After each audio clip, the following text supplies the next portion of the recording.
Podcast Evolved, your home for Halo.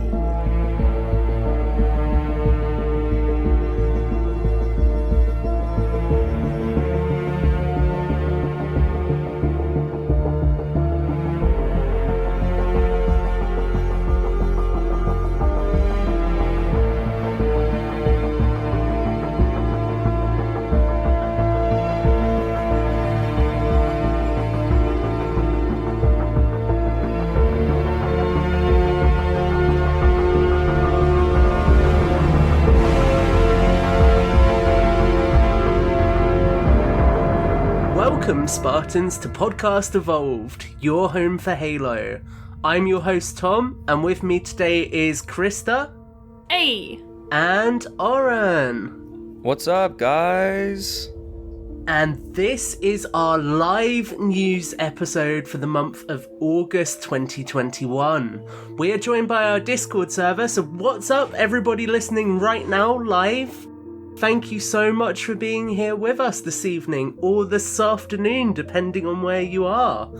Today, we are going to cover Halo Infinite's release date, Halo Infinite's multiplayer Season 1 intro cinematic, and 343's Inside Infinite blog post for August. Now, before we jump into all of that, we do, of course, have our socials to read through. So, if you are new to the show, welcome! Podcast Evolved is host to a variety of different shows.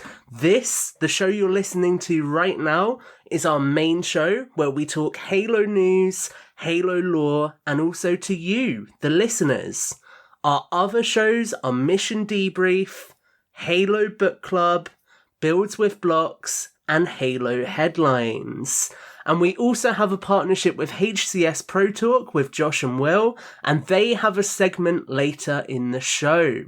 You can learn more about each of the different shows on our awesome website, which is halopodcastevolved.com or halopodcast.com. And if you are already a fan of the show, then we would ask that you please rate us and leave us a review. We greatly appreciate all of the feedback we receive from our listeners.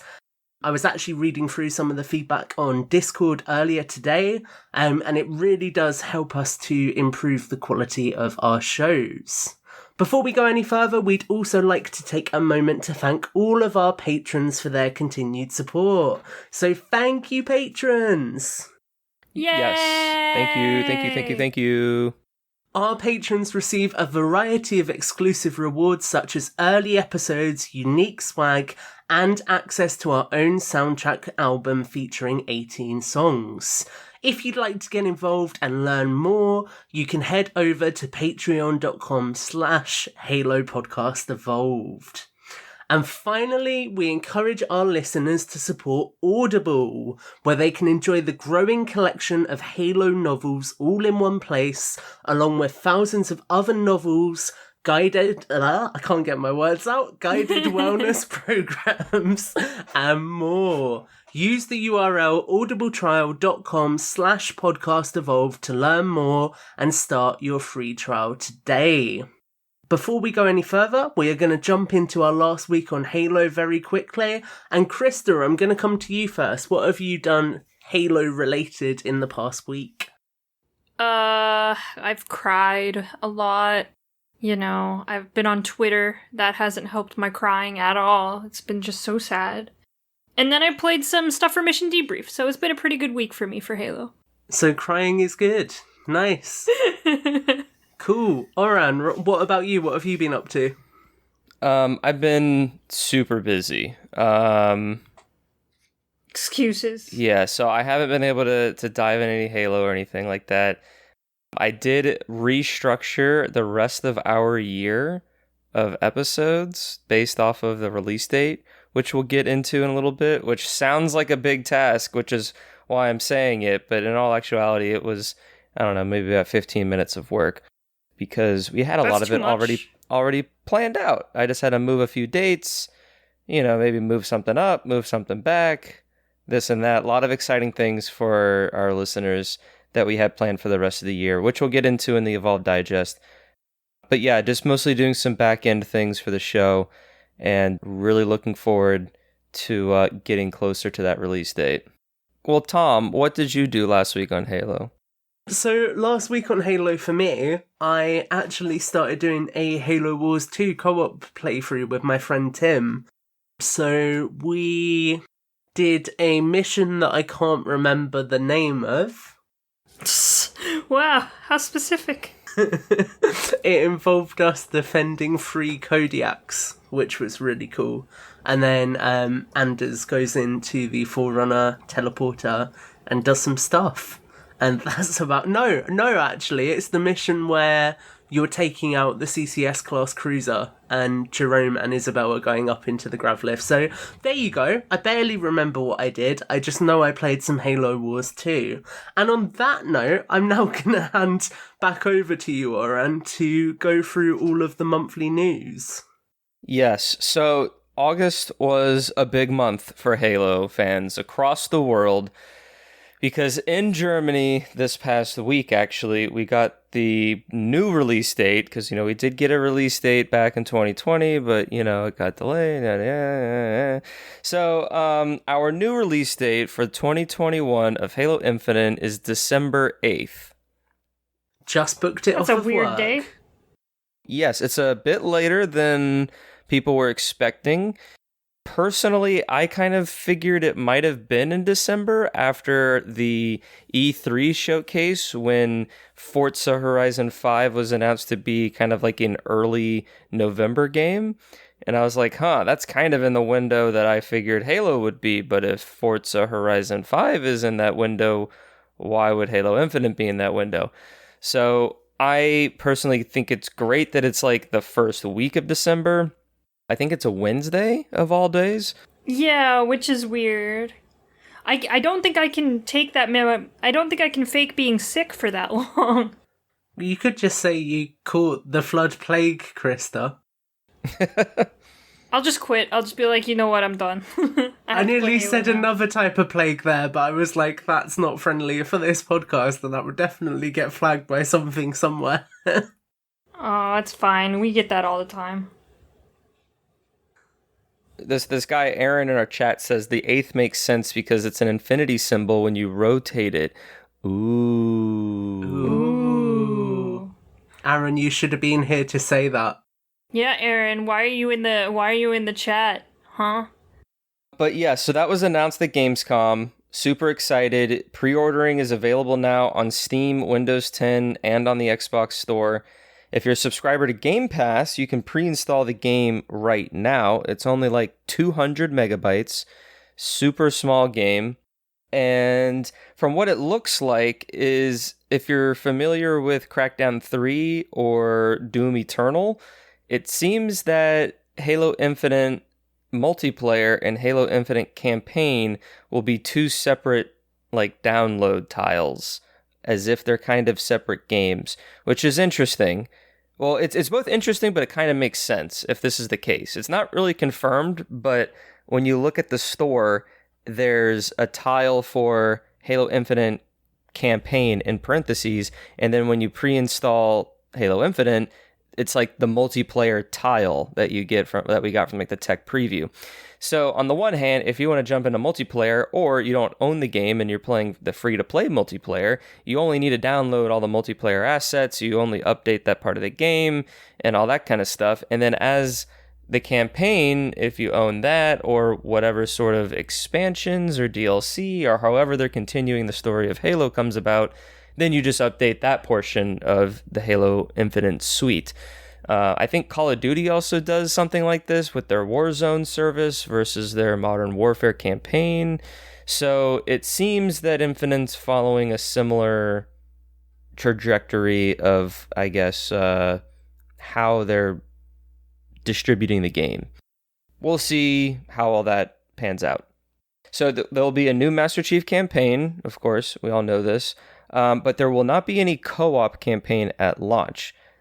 We heard this in the development updates from Joseph Staten and Sketch about 2 weeks ago. So about the mid of August, before the announcement of the release date, we were told that there were no co-op, no split screen for campaign at launch. It's estimated to be released at the beginning or just during Season 2, which is about the March-April timeframe. But they did say that you will be able to do split screen for multiplayer.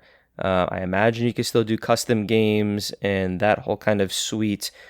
And Joseph Staten and them basically said that it's kind of like the save system is still being worked out. It's a little bit challenging because this Halo game is unlike any other Halo campaign with saves and checkpoints and collectibles and approachability to missions, that it's, the checkpoint and save system is be a little bit more challenging. So they need some more time with that. And then they also discussed in this video that came out that no Forge will be at launch as well, but that will get delayed even farther into Season 3, which will be next summer. Probably around June or July. So that's pretty huge. I mean, both are actually pretty huge announcements, because when you think of Halo, you think of the co-op experience, especially couch gaming. And then Forge has been just a huge part of Halo ever since it was released with Halo 3. And the Forge community it's its own giant community within the Halo community. And so it's definitely a big blow to those guys. Krysta and Tom, I talked about both of these points at length with Aaron on one of our Halo headlines. How do you guys respond to these delays for these two bits? We'll go with Tom first. I'm going to pretext this by saying I know how much 343 are stuck between a rock and a hard place. They've already had one delay. Delaying the game again wouldn't be great, and I'm sure there's a lot of pressure from Microsoft and investors to get this thing out. But I really don't think this was the right call. The reason I feel that way, it isn't because I'm not excited for it per se, because those things are missing, because I really don't care. I only really play campaign anyway, so for me I'm like, great, campaign's there on day one, I'm sorted. But the thing that worries me is this game is being used as a catalyst to relaunch Halo in a big way, so it's got to get a lot of casual audiences invested in it, and so far, because the multiplayer's free, you're asking casual gamers to pay £60 if they've not got Games Pass for a single-player campaign, and that's it. And thinking about it from that perspective, I think it's going to be really, really hard to onboard people who aren't already invested in Halo. Now, yes, Games Pass is going to alleviate some of that, and potentially they're hoping their strategy here is that Games Pass will get new people in the door anyway to try Halo and play it for the first time. But I just think when you break down the other launch offerings and compare it to this, there really isn't enough there to justify that price at launch. And I think, as somebody who saw, obviously, the way that Halo 5 launched and the divisive discourse that launch caused in the community, I was really hoping that we weren't going to go down that road again for Infinite, but it feels like we are. Now, I could be wrong. It could be received really, really positively, and hopefully there's a lot shown between now and launch that postures it more towards that positive perspective, but it did kind of feel like a lot of this stuff took away a lot of the positive PR that was present after the technical test and sort of flipped that narrative again, if that makes sense. So I can summarise it by saying I'm a little bit bummed out about it, but I hope that there's still time to build on the positive aspects of it at the very least. I feel like it's a lose-lose situation either way, to be honest. I mean, here's the thing. The kind of beauty of Halo Infinite's having the free-to-play multiplayer is people can still jump in and play multiplayer with their friends right now and wait the 3 months to play the co-op campaign. 3 months isn't... I know it's a long time in video game standards, but it isn't that long of a time. But, if you look at previous Halo games and the amount of people who actually complete the campaign, just number-wise, you would probably be really surprised. A lot of people come to Halo and just go straight into the campaign, and they don't even bother, or they go straight into the multiplayer and don't even bother with the campaign. So that might have been one of the justifications for this, just as a business decision. I know Podcast Evolved and us are very different when it comes to the way we play Halo, because we come pretty much, not exclusively, but mainly for the campaign and the story, but the majority of people come to Halo for the multiplayer. I think of, if you were to take like most of the modern relevant first-person shooters that are still out there today, I would say Halo would be in the top 3, if not number 1, in terms of first-person shooter experiences that a player would experience the campaign for as much maybe as like the multiplayer, like the kind of go-to response for like Call of Duty is that like hardly anyone ever plays campaign anymore relative to how many people play multiplayer, and that's why some of those games even shipped with only multiplayer versions of, or only multiplayer content for their games. This definitely is a huge blow that we're getting a game that isn't complete, and that part of that experience is within kind of the campaign side of it all. Kind of quickly for me, I kind of agree with you guys that like 343 is in a rock between a hard place, or is in a place between a rock and another hard place, and it just sucks. Like, it's hard to accept, and Game Pass has kind of skewed my response to this, I feel like, because I mean, I would love to play the campaign with you guys or my family and other friends that I have online, but I mean, a lot of the campaign experiences that I'm going to experience are going to be kind of by myself, learning about this and discovering what's going on. And with Game Pass stuff coming in and out, like some games are already in this sort of live state. So I've, for me, a big Halo fan, like I haven't even pre-ordered the game, and like I don't really know why I want to buy the game, because it seems that between Game Pass and the multiplayer being free to play, like I'm not even clear what I get if I buy the game. So I think that messaging definitely needs to be conveyed. Well, I think you just get the campaign, right? The $60 is for the campaign. But like, is that the campaign for the next 10 years, or is there going to be DLCs? Yeah, that's a very good point. Yeah, I don't know. It would be like, I don't know if they're including like the first like a battle pass or whatever it's called for the... Yeah, that's what I was going to say too. Like, does buying that give me the access to the first year's worth of battle passes, or do I have to buy the game and spend $10 on the season pass or whatever it is? The kind of only game that I can think of right now that's kind of adopting this live service game and sort of this light is Destiny, where every year there's a new like expansion that costs like $20 or $30, but then there's the season pass that you can spend another $30 or so for, and you get the season pass for the whole year between big expansion releases. So if Halo were to follow a similar price structure, then I just kind of want that conveyed before I buy anything. Well, maybe the first year's like story content is in, I guess they haven't really given us the entire like roadmap to what's coming out. We don't really know anything, do we? They're already telling us some features that won't be there at launch, but they're still not even clear what is going to be there, beside from, oh yeah, you'll play the campaign.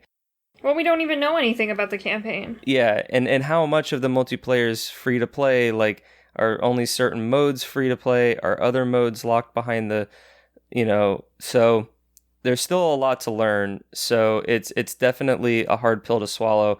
And I mean, I'm kind of just in the boat that like, well, I would rather play the game if it's ready than wait 3 months just to play it with my friends.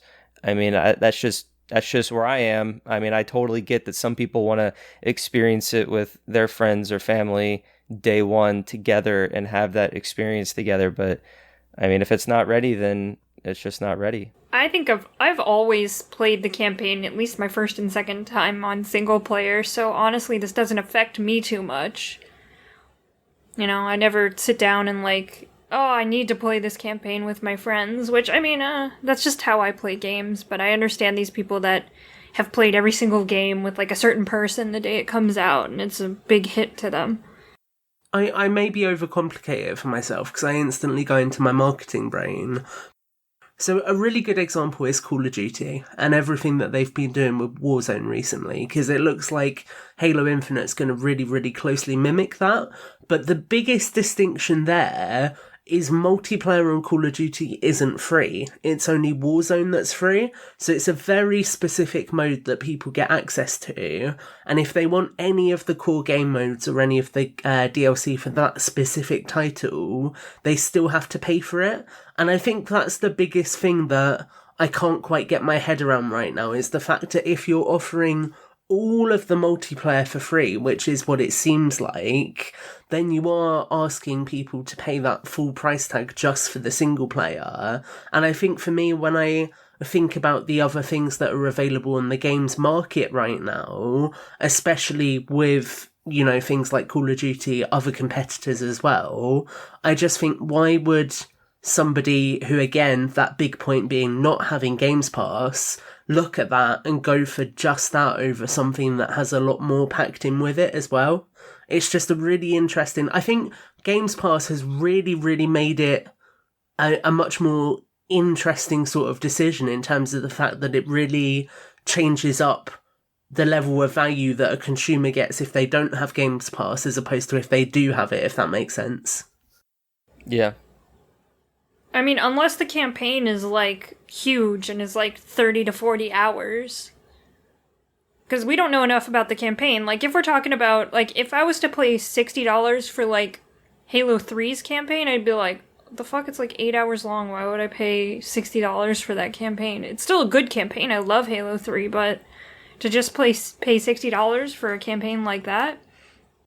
If it's a bigger, bulkier campaign that's more like 30 to 40 hours long, then $60 might be worth it. But they haven't done any marketing regarding the campaign at all, or how big it is, or how long it is. They've just said, oh, there's big things coming, you know, this is a different campaign, but they have to sell it. They need to sell the $60 price tag, and they haven't. Yeah, you're spot on, Krysta. At the end of the day, if that's the biggest deliverable, which it is at this point, then we need to see more of it. And it is a little bit worrying, and we'll get into it later, but it sounds like we're not going to see that much more of it. So I'm very interested as to how that is going to translate into the launch. They might be banking on the fact that people get into the multiplayer and then eventually buy the campaign. They might not be thinking people are going to be purchasing the game day one, that they're going to be purchasing the game eventually. That's a fair point. That you get people in for the free multiplayer, and if they want more, then there's that little icon at the bottom of their screen, buy Halo Infinite campaign, and it brings them to a screen. So yeah, we'll see how it develops, and we just have to wait and see. And Joseph Staten even says that we'll get to later on. I just want to shout out in the chat. There's some good conversation on what we're talking about, and it seems to be a little bit mixed. But some people want like a full delay. Other people are saying that, you know, it's kind of hard ground to stomp on. And, you know, if something's ready, then maybe they cut their losses and do that. But we'll see how it develops. To kind of move along, the other little notes that we got from that video, the development update video for August that Joseph Staten and Sketch did, there actually was a kind of pre-segment that I forget their name. I think it's Scott and then Unishek. They had a little bit of a details about the multiplayer tech preview, kind of like learnings from that, some stats, and they talked a little bit about the next flight. It will include 4v4, you know, people versus people, and the new big team battle experience, which will be 12v12. You know, they're going to have bots and weapon drills just like they did in this last one. So that's all good. And Joseph Staten also highlighted that the studio is in what's called shutdown mode, which is where they're doing bug fixing. They're reviewing every aspect of the campaign and multiplayer. It's a big polishing period. And they're able to do actually in-person review sessions now due to their setup and COVID guidelines that they need to follow. So he's feeling very optimistic about that. And he then kind of touches on that a little further later in his or in the Infinite blog that I'll just kind of jump ahead to, where some people on the internet were disappointed that all the release info that we got at Gamescom were just kind of tied to just the release date and for kind of the multiplayer side of things.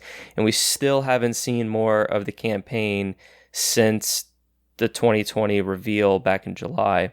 And he again just kind of said everything's, finished. We're feature, I think he said feature complete, where they're not adding anything else. It's just merely polish and bug fixes, and that creating trailers and demos and walkthroughs and all that take time away from those polishing periods, but that we just have to stay patient and we'll get more information about campaign closer to launch. So we're sitting here about 4 months, 3.5 months to launch. Hopefully we get it soon, but as far as 343 is concerned, we just have to keep waiting for whatever that is. I suspect we'll get another demo akin to like a conference-esque showcase where they'll take us through one of the missions or something. We might be able to get a little bit more, I think they have to show something on a technical scale to where it shows how the game has evolved over the last 18 months since we saw it back in July. When Joe was talking about showing us more campaign, he did say that he'd just done a playthrough and he confirmed that side missions are a thing. So I know we speculated beforehand that where in the past he'd said about following a group of sentinels, maybe it was just exploration and that kind of stuff, and you stumble across skirmishes. But it sounds like there is some kind of structured side mission system in place as well, which does, again, to your point earlier, Krysta, lead more to the fact that it might be a more built-out campaign than in the past. And they've touched on what they've considered the golden path, I think, or you kind of just stay on story mission to story mission. You can just get the mainline content in, and you kind of ignore these side missions, is presumably what I'm getting the sense for it. I keep coming back to the Division sort of analogy to kind of how that franchise has done their mission structures and side missions, how it is this continual hub world ebb and flow, just kind of mold and move right into the loading screens. That's still what I'm picturing is this experience to being like. So the only last things I'll say about features is that we still don't know what's up with theater mode. We don't know if there's any other PvE experiences like Firefight that we've had in the past, or like a new type of war zone. But, presumably those features would be in the campaign side of things. So we're still waiting to hear information about that, kind of where Forge falls into all that, and custom games of that sort of sense. Going to Gamescom, not only did we get an announcement of the release date, there was also some hardware reveals. We got a first look and an announcement of a Series 2 controller designed and modeled after the Master Chief. So sexy. The gold and the green, and even a AI chip slot on the back of the controller as if it were the back of the helmet. That's really cool. It looks super sleek. Did either of you get your hands on a pre-order? No. No, says Krysta. It's up on Amazon UK, and I'm very, very tempted right now, but I am also going to struggle justifying it considering the next thing that we're going to talk about. I just got a Series 2. I don't want to offend anyone. You did just purchase a Series 2, didn't you? Like within the last month? I did. Honestly, like, I love the Master Chief and stuff like that, but green electronics are just not my thing. It's not my favorite color. I have the Master Chief one from Halo 5 because it was $60, but I don't know. I just don't really like green electronics. I'm sorry. I'm so sorry. I'm an awful Halo fan. You just don't love any Spartans. I got the Halo 5 lock and Master Chief controllers, and I played with them for a little while, but there was a point where I was like, I kind of don't want to play with these anymore. And I feel like if I got the Series 2, I wouldn't want to play with it, but it's a $200 controller. $250 controller. $250 controller. £180. So I just I let that one pass. Yeah, I feel the same. My original series, Elite Series controller was beat to shit by the time I was done with it. And I don't think I've ever played with either of the Halo 5 controllers. And when you're going to spend that much on like, I can spend $70 on a controller to keep it on a shelf, that's fine. But for $200+ on a controller, like, I feel like I have to play with it. And then it's going to get beat to shit. Because it's a controller. Or it's going to get all gunked up with food and stuff. I know that happens with my controllers. I wipe them down often, but you know. Yeah, you gotta, have a rag to wipe your Cheetos off before you grab the controller again. Yeah. Also, get the wet wipes that don't have the, like, fibers. I hate the wet wipes that leave, like, the fibers on it. It's awful. I hate them.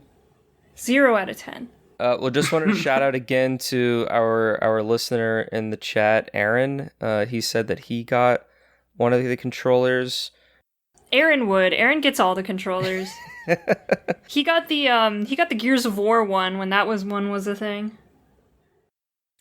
General Zad said that he's going to get one later as well. I'm sure. I feel like the Elite controllers are going to be in better supply than the next thing we're going to talk about anyway. Like, the Elite controllers, they'll probably restock. I saved the better thing for the second announcement, which is a Series X themed, or a Halo Infinite themed Series X. My goodness, I messed it all up. It looks so freaking good. It's so good. That's the style I like. I like the dark and the blue and stuff like that. That's the style of electronic I like. I don't like the green.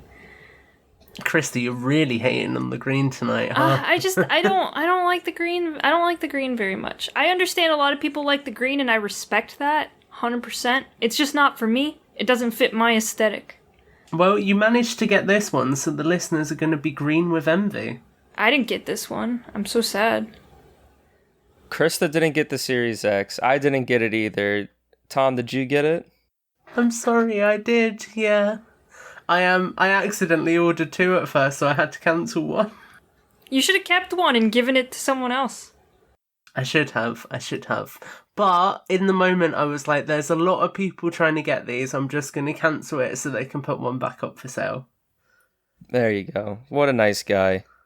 I should have just kept it and sent it to one of you guys. Yeah, I know. Well, you probably couldn't have sent it to us because it's probably region locked. That's the thing. I did think it through in my head and I was like, well, 2 people want them, but it's not going to have the right power cable for them. Yeah. Because you guys use weird power cables. Well, maybe we could have raffled it off or something for the European listeners. That is true. Well, I will email Microsoft and be like, yo, can I have my cancelled order back? If you're listening and haven't seen what these pieces of hardware look like, there are Xbox YouTube videos that kind of showcase the awesome close-up, super high-res, 4K all around. So they're quite sleek and stylish, and I could see them putting more in stock. I mean, it is limited, but there's definitely a demand for it. I just would like to thank all of the scalpers who used bots to get the console. Thanks so much for saving me $550. I really appreciate it. You know, I really didn't need to spend that much because I already have a Series X, and just thank you so much. I really wanted it and I was really sad, but now that I think about it, I've saved $550. Thank you so much. I hate you.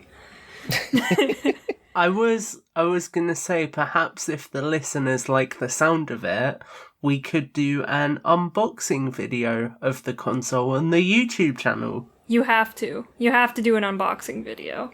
Another one of our hosts of another show, I think, got the controller, so maybe he can do an unboxing for that, and Tom, you can do an unboxing for the console. I think our listeners would love to watch something like that. Right, let's keep this train rolling.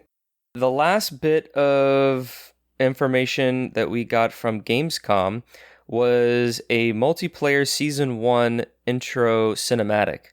This was a pre-rendered CG, not necessarily a cutscene, but cinematic video.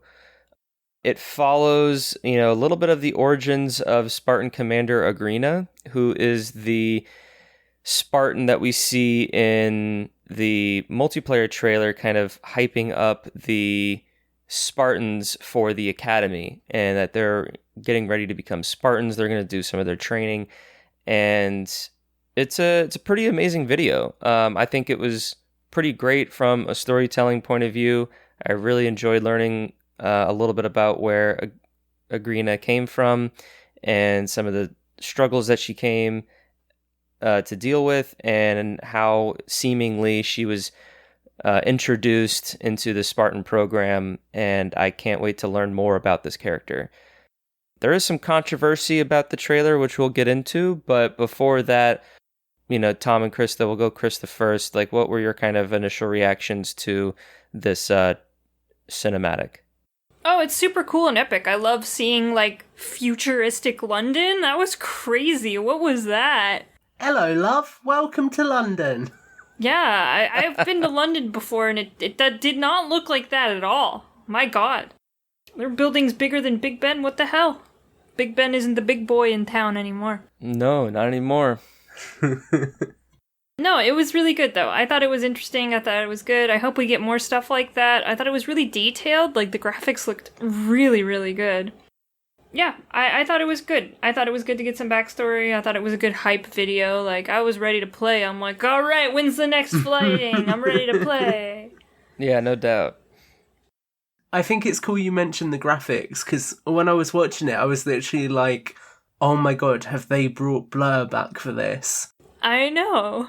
It was spot on par with Halo Wars 2, Halo 2 Anniversary. It just looks so good.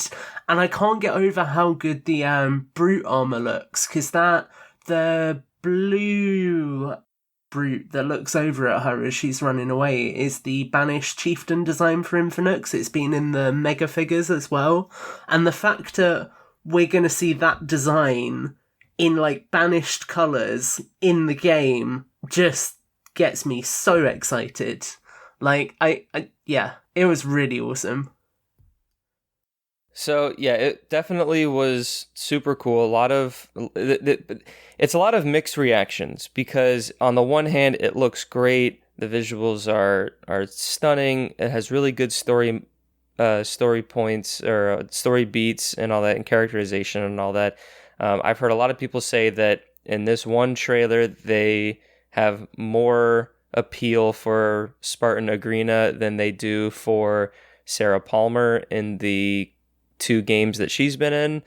There's definitely some comparisons in that regard, but the big sort of question is kind of, one, when this trailer more or less takes place, and kind of who these other characters are, whether, the Spartans that show up towards the end, the Brutes that we see throughout it. There's, I think, a Covenant Banshee and a Covenant Phantom that fly around. So I don't really want to get too much in the weeds of all this, but from my point of view, it looks like that this is something that takes place during the invasion of Earth, pre-Banished, and that we're not seeing Banished Brutes, we're seeing Covenant Brutes, and even though we're seeing, like, post-war ships, it's still, I guess, not pre-war, but during Covenant War, and the armor is also, more of the present-day armor and not the more lore accurate or lore armor. And 343 hasn't really said anything, but it just kind of seems that these armor pieces and character models and vehicle models are all being shared assets for the sake of developing the video, because this was made by a third party studio that does animations, and so 343 probably gave all of their Halo Infinite high res super cool assets to them, and they made the trailer how it is. So there is some lore discrepancy there. That's kind of how I've internalized it. I'm not going to raise my pitchfork at 343, but we just wanted to put it out there that the way I mean, until 343 says something, to me, I don't know about you guys, but it basically takes place during the invasion of Earth prior to, they activating, or around the time they activate the Arc portal. I have a crazy Tom theory for this one. Oh god, if you mention Jurassic Park, I'm out. So it's the Halo 5 Phantom, because this takes place just after the events in Halo 5 where the Guardian has attacked Earth, and the blue on the Brute's armour represents the fact that at this point in time the Banished are working with Cortana and the Created. Why would they be killing people, though? Why would there be Spartans dropping from orbit? If you're pushing it, they could be on board the Max stations, dropping into the planet. As for why they're killing people, let's be honest, Cortana's a little bit corrupted at this point. I guess. Yeah, I guess they're trying to... So, does that mean that if this cinematic takes place closer to present-day Halo, does that mean the multiplayer, where Spartan Agrina is already a Spartan and training Spartans, is like 2570? Like... Oh, I could see that. I mean, they've got a whole academy set up for this new generation of Spartans. That's not going to happen overnight. I could easily see it being a case of whatever happens in the campaign happens, you defeat the bad guys, and then you've got to rebuild the galaxy, and you need a new generation of Spartans to help with that, because there's going to be insurrectionist unrest, there's going to be Covenant splinter factions again, any leftover remnants of the Banished, all of that kind of stuff to deal with. And on that note, I will now leave.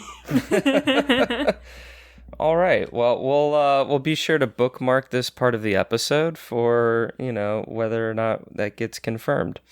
And then the last thing about the video is that there's a callback to the I Love Bees marketing campaign, which is the kind of the bee symbol that we see around Agrina's neck when she was young, as well as the logo that she has on her Spartan armor. So that was a pretty cool little Easter egg there. There was a blog post that 343 released on Halo Waypoint called Start Your Spartan Journey on December 8th. It pretty much recaps everything we've talked to up to this point. If you wanted kind of a one-stop shop for everything in terms of links for all the videos and all that kind of stuff, you could just go directly to that blog post on Waypoint to check it all out. Now, the big part of the news, which I'll kind of fly through a little bit, is, of course, the latest Inside Infinite for August of 2021. It mostly covers the tech preview and kind of the features that were in it, how those features and elements were developed over the past couple of months and years, a little bit about looking forward and things in that nature. But there are some good things to take away. First is that there's like some statistics out there that you can look at. Over 65 million bots were slayed, almost 3 million weapon drills were completed, and there almost 45,000 hours were spent only doing weapon drills, which is insane. Jeez. Those are always really interesting to look at. The team's very happy that they were able to find problems so they can address it now as opposed to launch. But we did get some info about the Battle Pass that I wanted to kind of touch on and kind of invite some conversation about. So we learned that there's, a free track and a premium track for a Battle Pass. It's kind of the standard for the modern online service game. But previously it was stated that every tier would offer both a premium reward and a free reward. However, that will not be the case for at least Season 1. They said the launch Battle Pass will not have a free reward at every tier. And it doesn't really confirm that future Battle Passes will, but it's something that they wanted to clarify at because it was mentioned previously that it would be the other way around. So it's kind of lame. I mean, we could have a whole episode about Battle Pass and all that kind of stuff. But what I think is more interesting is this next bit regarding challenges. That there was an issue in the tech preview that prevented challenges to refresh, and that 343 didn't screen challenges in the build that couldn't be completed in bot matches because there was like capture the flag and all that kind of stuff. and that the XP earned through challenges for the tech preview were heightened and accelerated to promote people to progress more quickly through the battle pass, since the tech preview is merely a week. And Unisec on Twitter said that the multiplayer battle pass progression is only tied to challenges and not through EXP earned through post-match. Says that there are a ton of daily challenges at launch, and that, hardcore grinders may complete all challenges for any given day. And he also confirms that the issue that the tech preview ran into about running out of challenges. So, my question for you guys, what are your responses for this? Because I don't like this. Yeah, I like to mindlessly just play the game over and over again to get XP, so...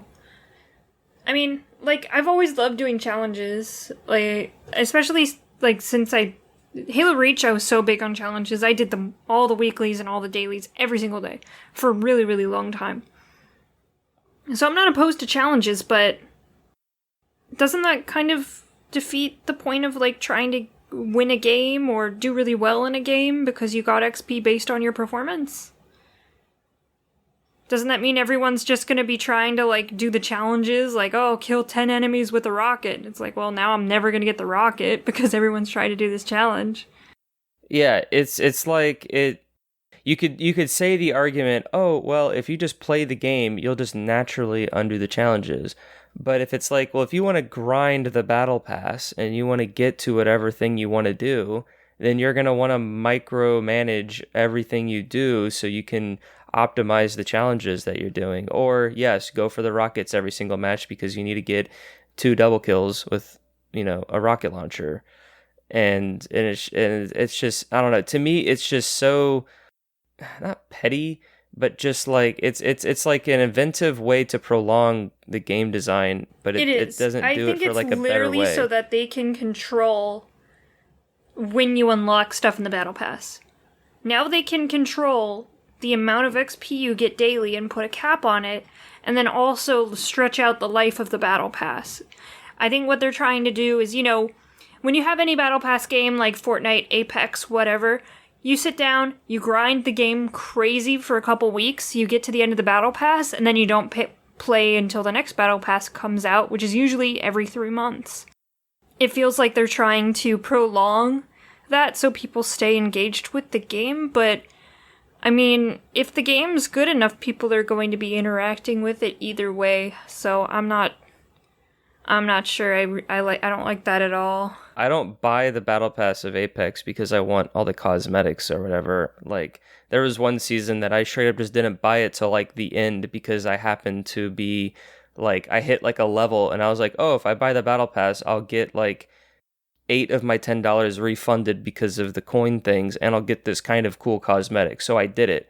But I spent 2.5 months not earning the battle pass because I'd rather just play the game. And that's kind of how I felt, or how I was hoping to feel for the Halo, where it's yeah, cool, I'll unlock all these awesome cosmetics, but I'm going to want to just jump in and do what I've done for the past 20 years, where I just play the game.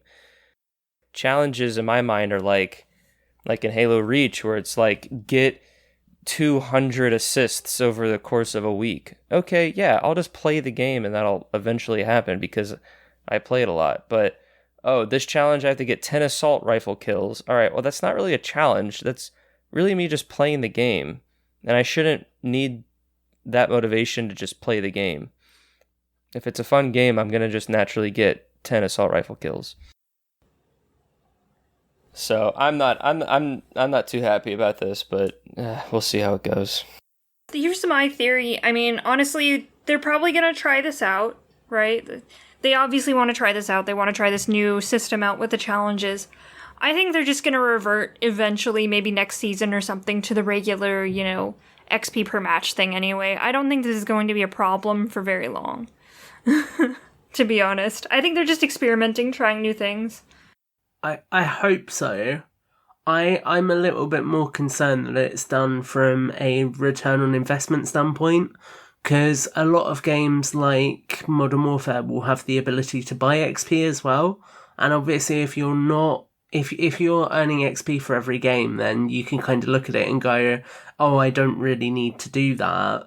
But if it's only for challenges and you're not the kind of person who plays challenges, then you're a lot more likely to make that casual expenditure. And I could just see it being another way that they're still getting income. So, say for example, you're one of us and you've got Games Pass, you've got the free multiplayer, there's then still a way for them to get some actual revenue out of you as opposed to it just being the Games Pass subscription and that's it. I think the fact that it's such a weird system that I haven't seen anything else do suggests to me that it might be more to kind of push people towards that to justify the fact that so much is free. Man, I don't know. I don't know. I don't know what the answer is. I mean... What I think will be interesting that we also don't really know yet is that the way that you can, like, activate different battle passes because they never expire. You know, like right now in Master Chief Collection, you earn a Spartan point and you can pick whatever Spartan point you want to spend it to.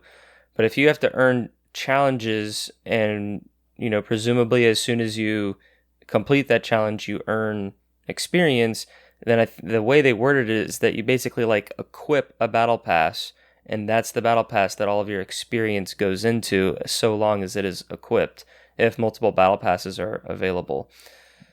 And then Tom, you mentioned like EXP multipliers and things like that. Like the Monster Energy drink has like bonus XP, but it's also like time based, so it's like, okay, well, if you activate it for 30 minutes, but you don't complete any challenges in 30 minutes, so does that mean you don't get any bonus experience for 30 minutes? Like, why not just make it, all right, the next 5 matches, you get ×2 experiences. So no matter how long they take, you know, you can play 5 big team battle matches or play 5 SWAT matches, and you get the same sort of experience gain. But if it's time-based, well, you can complete 5 SWAT matches faster than 5 big team battle matches. Well, you know what everyone's going to do? They're going to get to like, having just 1 or 2 stuff left on their challenges. They're going to pop something like that and then get, like, all of them at once. Get a huge pot of XP. Well, I'm almost willing to bet you that the XP system has changed since that promotion was done as well, because there's been so many changes behind the scenes with this game in just the past year that I wouldn't be surprised if the way that XP works was different a year ago than it is now as well. Yeah, I think it's just gonna change over time. I think they're just experimenting with new things at launch, and I think over time it's just going to become refined and become something completely different. So, I mean, I wouldn't worry about it too much. It sucks that the first experience with Halo Infinite's going to be like this, but I'm sure it's going to change. I don't know why they're not using the Master Chief Collection model, because it works really well and everyone loves it.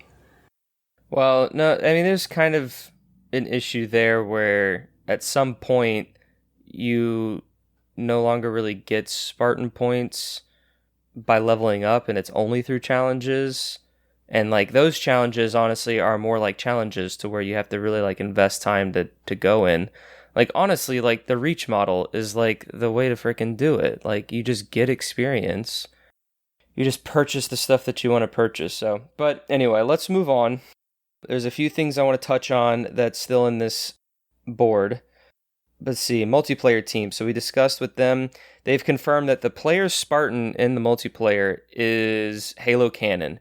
They really want you to be a recruit that joins the Spartan program and works your way to do all these amazing feats that you want to do. And they want to implement story details and story opportunities to really promote that. So I'm kind of hoping that maybe there's some like DLC or something in like kind of Reach style to where when you load it up and you do whatever mission or operation that you do, it's your Spartan's customization and loadout. Basically, I guess Spartan Ops, but like fun. Spartan Ops 2.0. So that could be really cool. They talked about how there's going to be mode specific scoreboards to help kind of showcase the type of game type that it is. They talked about their camera transition technology that they've kind of implemented to where if you notice during the preview at the beginning of the match, the camera zooms into your Spartan's helmet and then you start the level. But then when you die, the camera zooms out of your helmet and then you kind of get your third person view. It's not like a direct cut. And, that is what they're transitioning into for campaign, to where when you have these cinematic moments, I think they call them, or story moments, the camera zooms out of Master Chief's helmet and is this kind of uncut viewpoint, and then once we go back into the playable space, it zooms back into Chief's helmet. So talking about that was pretty interesting, that they kind of dive into. I want to read this bit about personal AI and how they add. Let's see, the question was, when looking at things like personal AI, how do you add extra things into the margins without encroaching on existing multiplayer formula? And Patrick Wren said, when looking to expand the Halo experience, I look at how things can really punctuate what is already there. Like Alex said, a personal AI, that was the desire to get that buddy informational experience that you get with Cortana in the campaign. When talking about what that would look like, where the current state of the story is, the dumb AI made a lot of sense to be the way to mass produce with Spartans and not be influenced by Cortana. It was important for us to give players a variety to choose from to dial in the Halo experience. So I think that note is pretty interesting from a story standpoint, where Cortana is able to influence these more smart AIs because they kind of think for themselves a little bit more, whereas the dumb AIs are able to be cheaper to manufacture because they're not designed off of dead brains, but also they're more programmable for their specific needs. So there's these kind of battled AI. I don't know if we knew that all of these personal AIs were dumb AIs or what, but I think that was a good little tidbit in there that kind of just makes sense. And so I kind of like that note there that they discussed. Let's see what else. Alex Bean is taking some notes about the metal visuals. Those sentiments have been heard, and that the UI team are investigating to address the feedback. I think they changed colors of like Killing Frenzy wasn't green, and I was like, what are you doing? It's been green for 20 years, or maybe they changed it because Krysta hates green. I hate green. Yeah. Also, I wanted to annoy Oran. He's so upset about it. They're so upset. But yeah, the overkill wasn't brown. I think it was red. And it's like, oh my gosh. Come on. Again, just take Reach. Take those medals. Make them fancy. I digress. Let's see. They made improvements to weapon drills, bots, the personal AI, the Spartan AI, the voiceover work, bug fixes. And all of these fixes are going to be present in the next build for the next flight that we get to experience, hopefully in the next month or so. The bots team had some things to talk about. They go really nitty and gritty into the programming and development side of things. So I definitely recommend people go check those out to read about it. They discuss, why they added bots, challenges during developments, decisions that bots have to make, the different difficulties, and other little tidbits. Sarah Stern had something I wanted to say that I think is pretty interesting, where she says that when we implement a new feature, talking about bots, we try to give the bots to perform at a high skill level so then we can identify what the ceiling is of that behavior. Then we reduce how effective they are at that feature for lower difficulties. We hadn't done that enough for the grenade throwing in the technical preview build because they were frickin' sniping us with grenades. They were lethal, yeah.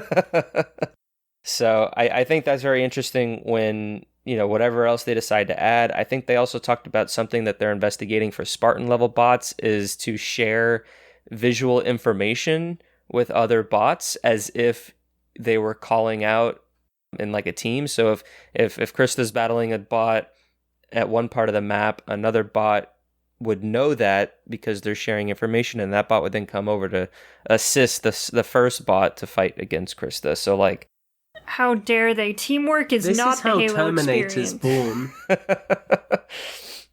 As long as they don't start throwing in jackal snipers into the bot sort of learning skills, I think we'll be okay.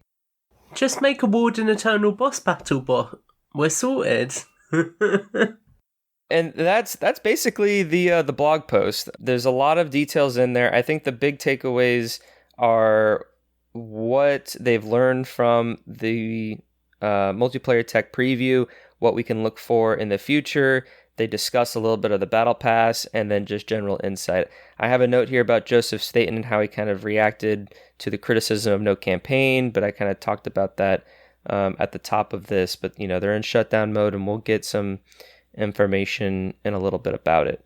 One final thing before I pass it back over to Tom to kind of circle back to Aaron's thoughts on Gamecom things. Basically, Aaron says that he likes the console. He wasn't tempted to he wasn't tempted to order one. He loves the Elite controller and did order one. It seems that they got the same attention to detail as they did for the Gears Elite controller. He's disappointed that Halo bit of Gamescom didn't have any campaign, but just as a campaign trailer, like the multiplayer reveal would have been enough. Multiplayer trailer looked good, not overly bothered that it's not 100% lore accurate, and overall excited for Infinite and not panicking or wanting another delay. So thank you, Aaron, for sending in your input. Yay! What a good first-time listener, right? Yeah, he sounds like a real Halo fan. No, I don't think so. So I will take it away from here. So on the community front this month, we don't have anything per se. I do just want to take another second while we're talking about community to say a huge thank you to everyone who has joined us for this live show, everyone who continues to be a part of the Discord, who continues to interact with everything across our socials as well. We're very lucky to have a really, really great community. And it's a lot of fun talking about Halo with all of you, so thank you for being a part of that. And now that that's the signature Tom cheesy comment of the night out of the way, we are going to hand over to Krysta. Krysta, why don't you take us through the Evolve Digest for today's show? Okay, this is what we are doing. If you don't know what we're doing, we're gonna tell you exactly what we're doing, okay? You're gonna know. Alright. So, we're still going through Evolved The Road to Infinite, which are the lore topics that we think will be relevant to Halo Infinite. Unfortunately, we still have no idea what's going on in the campaign, so we're doing our best guesses. So our last episode was 2557 to present part 1. Next episode is 2557 to present part 2. There's a lot of stuff to talk about. It's just, there's so much Halo things happening. And the last episode, Halo Infinite Preview, is estimated to release around December 1st. So, yay! Woo! We also have a character dossier series where we're going to be talking about the lives and accomplishments of the loved and not so loved characters in Halo.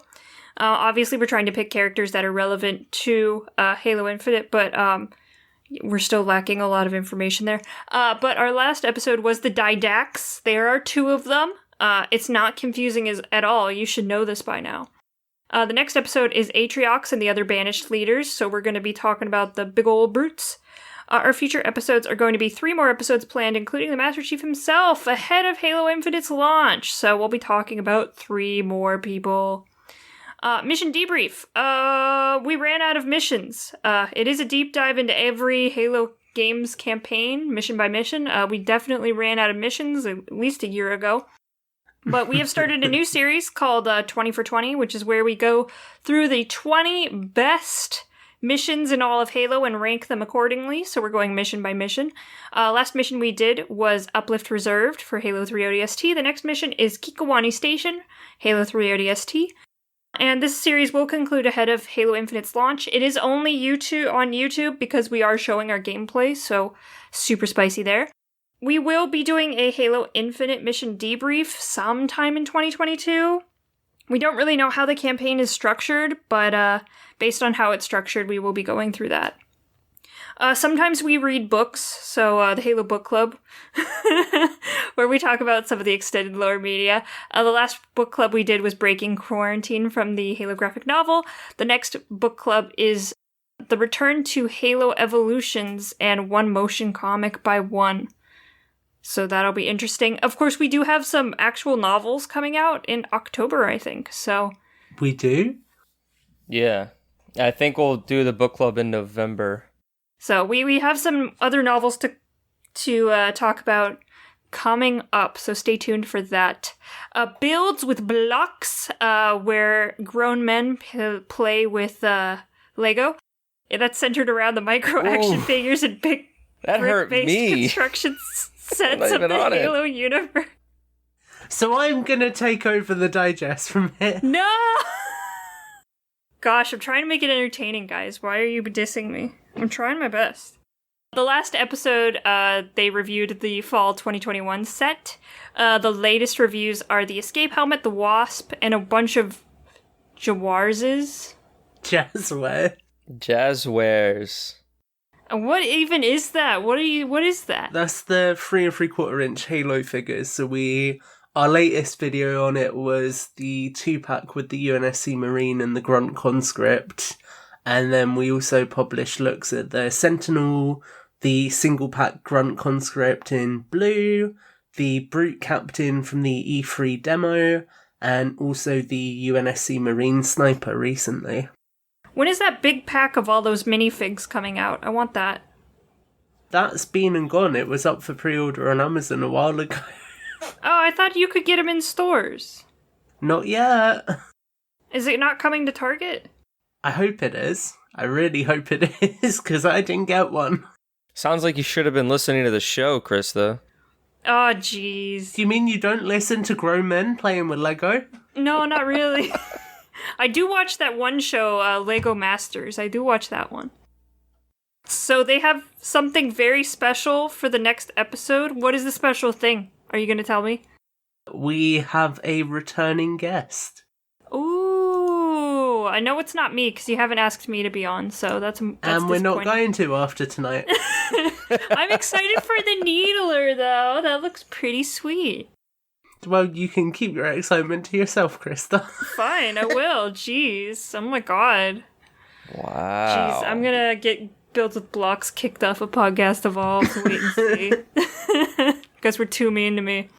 Guest interviews, where we talk to influential people, authors, content creators behind the Halo franchise and its communities. The latest interview was with @QuintSays, which is our artist for our new show art. So if you've seen our swaggy new Master Chief helmet and other branding material, he did that.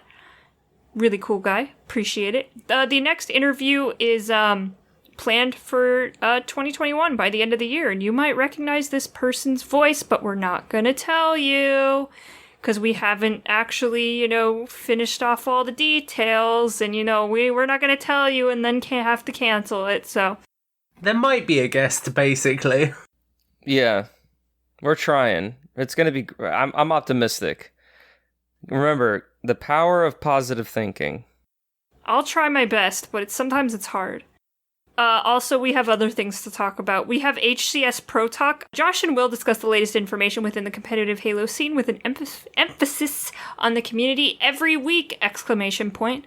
Recent map legends. Halo 1's Hang 'em High and Halo 2's Midship are on our YouTube. That's great. You can check out their YouTube. The next map legends will debut on a Halo HCS Pro Talk episode this month. Last month, in the Halo Championship Series. Roll clip. Evolved. Hello, Podcast Evolved audience, and welcome to Inside HCS, your monthly recap of all things Halo esports presented by us, none other than HCS Pro Talk, your weekly Halo esports podcast. For this segment, we're recapping the HCS news and competition for the month of August. So let's get right into it. Will, Infinite is right around the corner on December 8th. Which means I think it's time for another refresher on what exactly is the HCS. Let the listeners know. For this segment, we always want to open with what exactly the HCS is. The HCS, or Halo Championship Series, is the umbrella in which all Halo competition lives under. As of right now, official tournaments are on sort of a hold until the release of Infinite. This means the community does what they do best, put the scene on its back, and put on some amazing tournaments for the folks to compete in while we wait patiently for the release of Halo Infinite. For all major announcements from the HCS team over at 343 Industries, please make sure to follow their Twitter account at HCS and their new official YouTube channel by searching for Halo Esports on YouTube. Josh, one of the biggest announcements for the beginning of Halo Infinite Esports has come up at the tail end of August here. What would this announcement happen to be? Before I get to that announcement, I need to say there's a reason why we say to search for Halo Esports, because if you go to youtube.com/Halo Esports, it's a completely different channel. Fun fact. So there you go there. But the official HCS partnered organizations to usher in the beginning of Halo Infinite Esports have been revealed. With an initial focus on the North America and European regions, organizations should be invited from the Latin American and Australia and New Zealand regions post-launch. These organizations hail from all facets of esports, from those that have been with Halo for years to those looking to dip their toes into this competitive powerhouse of a game. Here are your HCS partnered organizations for the launch of Halo Infinite: Cloud9, Envy, eUnited, FaZe, Fnatic, G2 Esports, Navi, Sentinels, and Space Station Gaming. Rosters are still being formed, so stay locked to HCS Pro Talk, where we'll continue to bring you the latest roster announcements and HCS news as it happens. The HCS news floodgates are finally opening, which means, Will, please walk us through what has happened in the world of news for the month of August. Yeah, we will begin with the retirement announcement of the X Games gold medalist and one of the best Halo 5 competitors in Commonly. Commonly got his major opportunity with the team Evil Geniuses near the beginning of the competitive Halo 5 scene. Since then, he has continued to progress as a player and person, leading him to his ultimate decision to focus on other opportunities. We wish him the best in his future endeavors. Longtime competitive Halo veteran Flamesword is officially coming back to compete in Halo Infinite. For the unaware, Flamesword has been competing in Halo since back in the MLG Halo 3 days on a team called Status Quo, winning multiple MLG events during the heyday of Halo 3 and continuing his career through Halo Reach, Halo 2 Anniversary, and Halo 5. Flamesword is looking to get back into his competitive peak with the release of Halo Infinite. We can't wait to see what those old man hands can bring with a new game and new perspective. Wait, is Ninja also coming back to compete in Halo Infinite? A recent tweet may have teased followers, but only time will tell if one of the most established entertainers in the world of video games makes their way back to their roots. We'll just have to wait and see. And finally, the HCS team is putting together something special leading up to the release of Halo Infinite, announcing the Halo Top 25, a countdown of the 25 greatest competitive Halo players of all time. This list will include players from the past 20 years and 7 games of Halo, culminating in who is truly the greatest of all time. Who will take the crown? Tune into the HCS Twitter and YouTube channel starting Monday, September 6th, as the countdown will continue over 3 weeks. Videos and player spotlights will also be released throughout the event, and we know you do not want to miss them. Those are the HCS news highlights that occurred over the past month. So it is time for some tournaments. Josh, what types of competition took place over the last month? The SWAT Nation Last Dance Co-Ed Halo 5 SWAT 4v4. If you didn't know, it's a SWAT tournament. Will, SWAT Nation never fails to impress with their takes on Halo competition. This tournament was no different, with teams formed of 2 boy-girl duos competing in a traditional Halo 5 competitive SWAT experience. The team of Halo 5, consisting of Veronica, Young Guns, Chrismomnia, I almost just screwed that up, and Mello took home the first place prize. The blue team tournament's Rainbow Road FFA for Halo 3. Did King Nick win? That is the question in everyone's mind, right? Well, fret not, as this time it was yet another previous champion in Porky J taking home first. We also have an updated clarification, as now the top 2 placings within each game's championship will be invited to the Infinite finale. This means that Trushkov and Clonely will be invited for their performance in the Halo 3 championship. Don't worry though, King Nick and Porky J have also been invited from previous games' championship placings. Europa Halo Europa Showdown! Team Onset versus Team Gaskin. 2 European competitive Halo casting juggernauts, 1 big team battle showdown. With the invitation of current competitive Halo players and Halo content creators, this battle was sure to be something special. And in true HCS Pro Talk fashion, our predictions couldn't be further from right. We banked on Team Onset with the BTB Master in Ubernick and the French Phenom in SLG to help lead the team to victory. Unfortunately for them and for us, it was Team Gaskin with the greatest European Halo pro in Jimbo leading the team to a convincing victory. One day we'll get a tournament prediction correct. One day. Halo CE Charity Tournament. The Halo community always comes together for those in need. This time it was a Halo CE charity tournament for a little man who goes by the name of Lil Buddha, who was diagnosed with brain cancer. The community came out in full force, and it was the team consisting of Chunsu, Icon 6, Gidef, and Lethal winning the tournament. Beachland 10. Halo CE continues to get the love it deserves, even if not from me, with the annual Beachland event culminating in a 2v2 tournament. Some of the greatest Halo CE players in the world gather every year to show off their skills and simply have fun playing in that old school LAN environment. This year, the crown goes to Legend in Skills, but you should fully expect the competition to get even more fierce for next year's event. The Twitch Rivals Halo 2 Throwback. Just when you thought there couldn't be more competitive Halo nostalgia, Twitch and Ninja burst through the door like the Kool-Aid Man, bring together some of the most iconic competitive players of all time, and put on an old-school Halo 2 MLG-style event for the fans at home.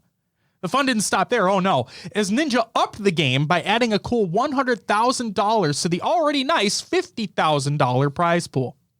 The Dr. Pepper was flowing, the Dorito dust was flying, and the competition and trash talk was fierce. The drafted team of the agency with Elamite Warrior, Maniac, Legit, and Ace took the win over some big names including Walshy, T-Squared, Neighbor, Naded, and many more. It was unbelievable to see an event like this take place, especially in the year 2021. Those are community tournament highlights that occurred during the month of August. But you know what they say, there's no time like the present. Wait, we're going to talk about future tournaments. Unless you're listening to this after those tournaments took place, but then that would be the past. Screw it. Will, what do the listeners have to look forward to with Halo competition in the month of September? Yes, coming up in September. If you're looking for some more Halo esports, check out Esports Arena Halo 5 4v4s. Esports Arena are back, and they're doing what they do best, putting on some of the greatest Halo 5 tournaments with some of the best commentators coming up in the scene. Starting on September 5th and running every week through the month, Esports Arena is providing another outlet for competitors to keep their controllers primed and ready to roll. Blue Team Tournaments, Rainbow Road FFA for Halo 4. It may be considered the red-headed stepchild of the competitive Halo scene, but we like to look at it as simply having potential. Regardless, the competition must go on, and the next round of tournaments in the Rainbow Road FFA series presented by Blue Team Tournaments is in the game everyone loves to hate, Halo 4. The competition begins on Sunday, September 6th with the first qualifier and culminates in the championship at the tail end of the month. We're just excited to see who signs up for this one. It's going to be a fun time. A lot has taken place in the world of competitive Halo over the month of August, and the Infinite Train is getting ready to finally leave the station after 6 long years. We can't wait to see what the future holds for competitive Halo, and we hope you join us on that journey. Josh, back to you to close out the segment. Thank you, Will. And before I close this out, we have one more announcement we'd like to share with you all. Our 200th episode is about to happen, and we have a very special guest lined up. We'll have the pleasure of interviewing the Halo esports lead at 343 Industries in Tashi. We can't wait to talk with him about not only Halo, but the man behind the scenes. We hope you enjoy the show when it's published. Thank you for joining us on this edition of Inside HCS for August. If you're interested in finding out more about these tournaments or anything else in the competitive Halo space, please check out HCS Pro Talk on all socials, YouTube, Twitch, and anywhere you happen to find your podcasts. Personally, I'm a pocket cast kind of guy. You know, that's me. Podcast Evolve crew, take it away. That was a great clip. I loved that. What a great clip. Awesome. Thank you guys so much.